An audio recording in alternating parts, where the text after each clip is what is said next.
Рарытэтная рэч, якая трапіла ў фонды музея 7 гадоў таму. Прадмет з калекцыі тканіны і адзення стаў перадапошнім артэфактам праекта.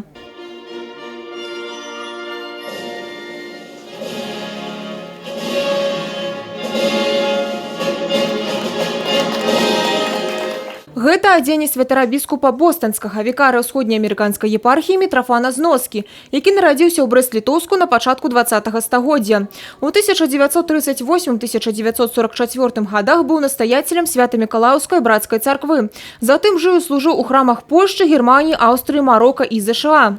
Тем не менее, после его кончины некоторые предметы, фотографии, документы и вот это церковное облачение, оно все-таки вернулось в его родной город, как часть его и как память о нем.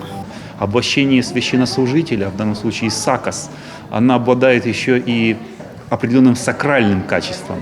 И то, что он представлен в музее, я считаю, что это большая радость, событие в жизни нашего города. Пазнаёміцца з 11-м рарытэтам можна до 4 снежня. У наступным месяцы музей пакажа 12-ы. А ў студзені 2020 года плануецца арганізаваць выніковую выставу праекта «12 артефактаў», на якой прадставяць усе экспанаты.